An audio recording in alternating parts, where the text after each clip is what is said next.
It's hard to look at the Kansas football schedule and see this team get more than 4 wins next year. Some say they may only win 2 games. Not the way Coach Mangino wants to follow up a bowl game year. The Kansas Jayhawks were on the clock in Kansas City today. The Hawks wrapping up that 6-7 season with a trip to the Tangerine Bowl, but this year's schedule will be nightmare on Mississippi Street. Maybe a non-conference schedule. That's the way I view it. Very optimistic. The Wildcats doing their media thing yesterday, and a couple of interesting notes to come out of this one. Listen to this. Darren Sproles now has his own personal website for his run at the Heisman Trophy, but if you ask Coach, he doesn't want to promote a player for the Heisman. Yeah, it doesn't really make sense. It shouldn't be, who can campaign the best ball athlete in the United States. The Kansas City Royals are the worst team in the American League and are currently the worst team at this point in the season to ever wear the blue. The good news, I just saved some money on my car insurance. The Royals looking to pull the sticks out this afternoon in Detroit. And Mike has the biggest stick of them all. That's a grand slam. Royals up 5-1 early. Later, it's Sweeney from the DH spot again, and this is a 3-run jack. Mike with a team-tying high 7 RBIs today. Then in the 8th, Ken Harvey's going to pick up his 39th RBI on a slammer. The Royals win big today, 13-7 the final. It's almost now a given. Lance Armstrong appears to be on his way to a record 6th Tour de France title. Lance picking up another stage win today.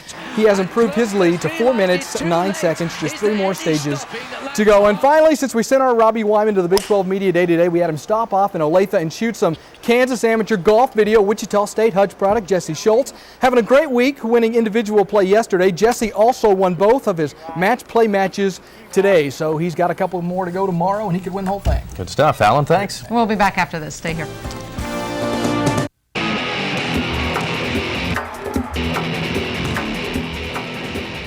Hello everyone, KAKE Sports Live tonight at Koch Arena, where we are about 35 minutes away from tip-off tonight. It's the SMS Bears in the House of Shock. Now the Shocks have actually beat the Bears once this season. That was in Springfield. It was the first Shocker game right before the first loss of the season to Manhattan. That win propelled the Shocks to wins in 7 of their next 9 games. The guys hoping the same thing will happen tonight. If the Shocks can beat the Bears, that gives them a great momentum heading into Saturday's game with SIU. They're a good team. I'll be fine. Hey, the Shocks are 11-4 in the Valley and 18-6 overall. Complete highlights, post-game reaction tonight at 10. The K-State Wildcats with an excellent shot of ending their 6-game slide tonight against the Baylor Bears. They hit the floor in Bramlage at 7. Tip-off is at 7. We'll have highlights from this one tonight as well. The Kansas Jayhawks looking to regroup this week after suffering their 3rd straight loss of the season on Monday. Coach Self knows it's his job to get his team back on track, but would like a little bit of help from the seniors. I don't think of achieving our goals. Hey, the Wichita Aviators will replace the old Wichita Self Arena football team. Today, league officials announcing the new team will join the APFL. Our old buddy, Jonathan Beasley, will be back. He's looking for help to lead this team. Man, it's funny because That's what the game's all about. okay. Hey, and finally, the agent for Minnesota Vikings receiver Randy Moss says the Vikes have agreed to trade him to the Raiders. We'll have to wait and see how this pans out. The NFL can't make official trades until March 2nd. Guys, I'm told about 40 tickets left to tonight's game tonight, so get out here and get them. More news after the break.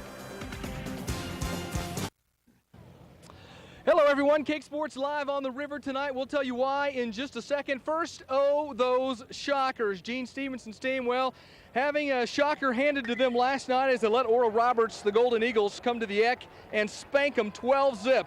It's the team's 6th straight midweek loss and 8th midweek loss, their last 9 games. Ouch! After the game, Coach was, for lack of a better word, disappointed. This is the worst performance we've had all year by tonight. I mean, it's very embarrassing. The Wichita Wingnuts still on the road at El Paso today. Wichita leading this game 6-2 at one point in the 6th. Then they give up 6 straight runs. They lose at 8-6. It's their first back-to-back losses this year. They did turn a triple play today. We'll have highlights coming up tonight at 10. Hey, something about those Tigers the Royals love this year. Kansas City beating them again last night, 3-2. The Royals down 2-zip before launching a comeback. The Royals and Tigers tangle again tonight. Highlights coming up at 10.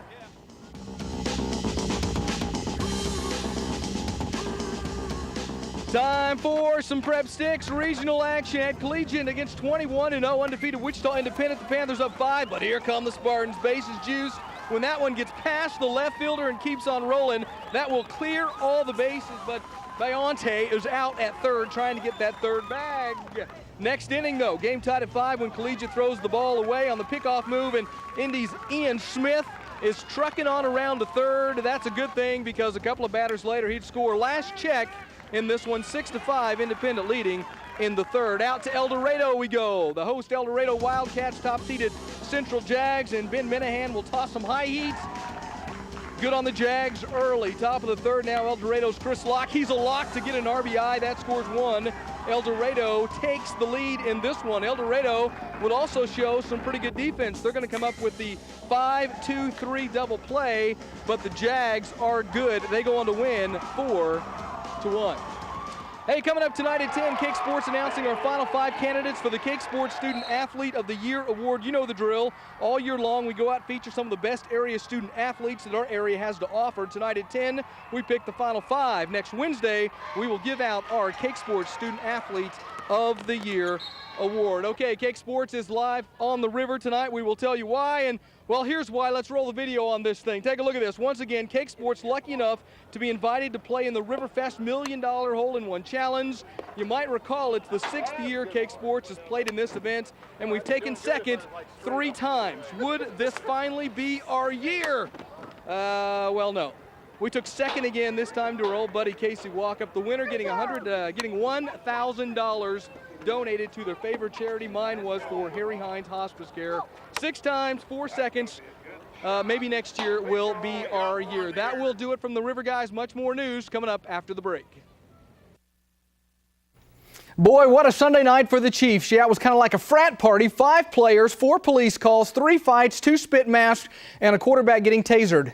Bring on the season. Okay, no arrests made on this one, but more troubling information for a team that has been, well, troubling so far in camp. Listen to this news. Yet another incident on Sunday night, this one involving backup quarterback Todd Collins. Apparently, police were called to the Freight House restaurant in Stillwater, Minnesota, for what witnesses are calling a violent disturbance caused by Collins, who was hit with a taser. Come on, what's going on? Chiefs top quarterback Trent Green was also there, but was said to have been the one to help calm Collins down. No word on what penalty he may face from the team. No charges have been filed in the case. Still, this is a very serious incident. Today, GM Carl Peterson addressing Trent Green's involvement Sunday. I want it to be backfire. Still no official word from Brandon Rush on what school he'll choose to play ball at next year. Classes did officially start at Kansas on Tuesday. Rush still waiting on his grades. When reached for comment, his grandmother saying today that he chose to go to the dentist. The Wranglers, Spike TV, and the American Cancer Society holding free personal checkups at tonight's game, so I thought I'd sit down and get checked out. That's 128/82. Then I couldn't wait to get upstairs and get a hot dog. Hot dogs. You're not supposed to do that. I love the hot dogs. Speaking of hot dogs, that's Royals' top pick from last season, Billy Butler, and that is nice range. But you know what? He would not catch this one, the next batter, and he's taking that one really deep. Got to get good ups to get that one, which he's not. Then the next Hooks batter is going back-to-back. It's going out of the park, and that means, you know what it means, guys? Yes, it means hot dog time. Hot dog. Another hot dog. 10-3, Wranglers win this one.